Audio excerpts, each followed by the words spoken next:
is nothing bigger or older than the universe. The questions I would like to talk about are: 1.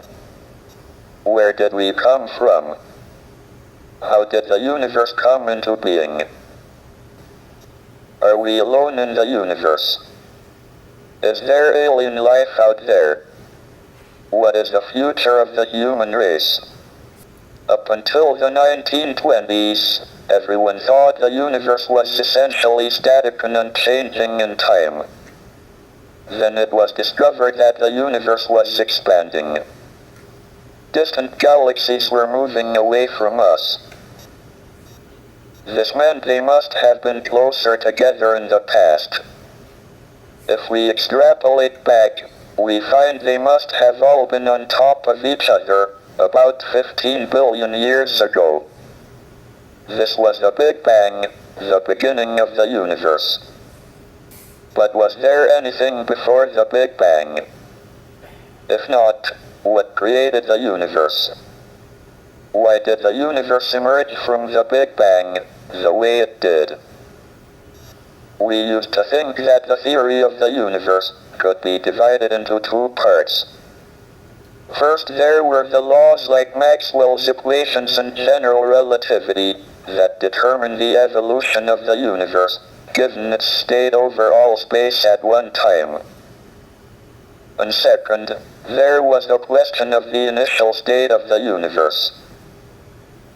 We have made good progress on the first part, and now have a knowledge of the laws of evolution in all but the most extreme conditions, but until recently, we have had little idea about the initial conditions for the universe. However, this division into laws of evolution and initial conditions depends on time and space being separate and distinct. Under extreme conditions, general relativity and quantum theory allow time to behave like another dimension of space. This removes the distinction between time and space, and means the laws of evolution can also determine the initial state. The universe can spontaneously create itself out of nothing. Moreover, we can calculate the probabilities that the universe is created in different states. These predictions are in excellent agreement with observations by the WMAP satellite of the cosmic microwave background, which is an imprint of the very early universe. We think we have solved the mystery of creation. Maybe we should patent the universe and charge everyone royalties for their existence. I now turn to the second big question: are we alone, or is there other life in the universe?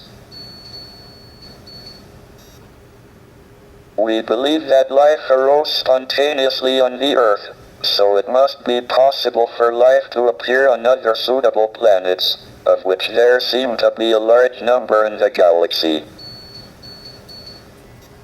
But we don't know how life first appeared.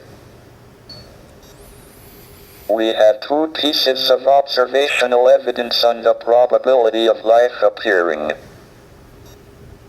The first is that we have fossils of algae from 3.5 billion years ago. The Earth was formed 4.6 billion years ago, and was probably too hot for about the first half billion years.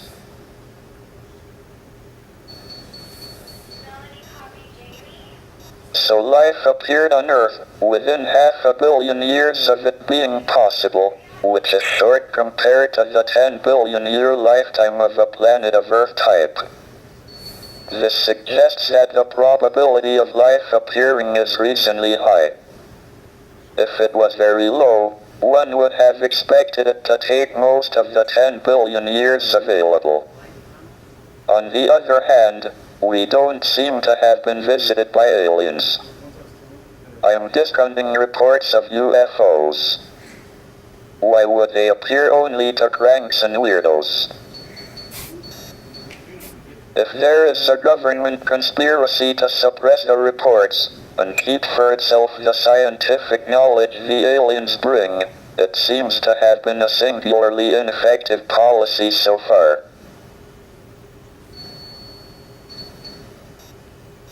Furthermore, despite an extensive search by the SETI project, we haven't heard any alien television quiz shows.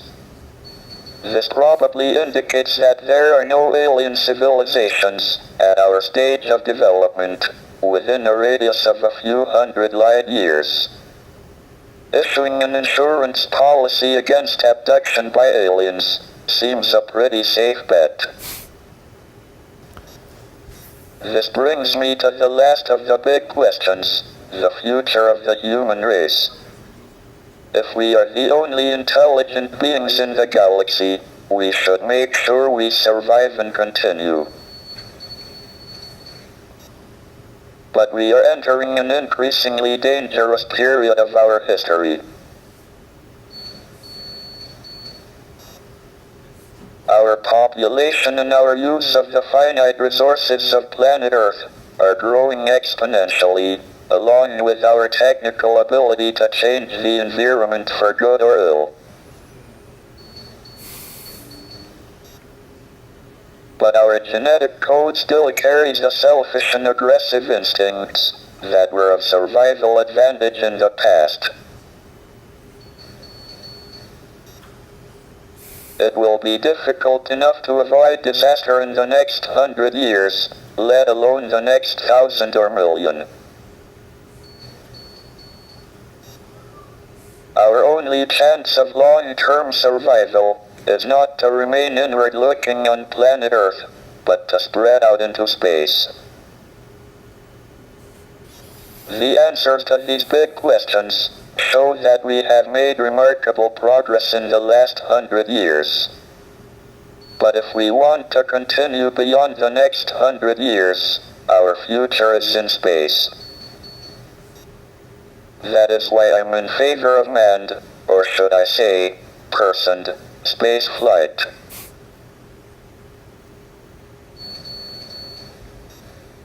All my life, I have sought to understand the universe and find answers to these questions. I have been very lucky that my disability has not been a serious handicap. Indeed, it has probably given me more time than most people to pursue the quest for knowledge. The ultimate goal is a complete theory of the universe, and we are making good progress. Thank you for listening. Professor, if you had to guess either way, do you now believe that it is more likely than not that we are alone in the Milky Way as a civilization of our level of intelligence or higher?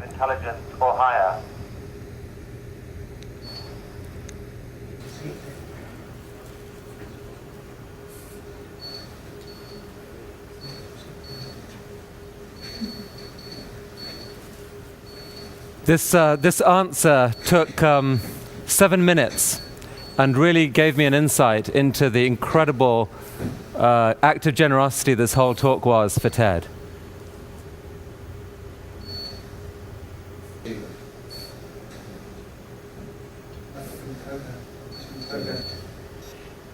I think it quite likely that we are the only civilization within several hundred light years. Otherwise, we would have heard radio waves. The alternative is that civilizations don't last very long, but destroy themselves. Professor Hawking, thank you for that answer. We will take it as a salutary warning, I think, for the rest of our conference this week. Professor, we really thank you for the extraordinary effort you made to share your questions with us today. Thank you very much indeed.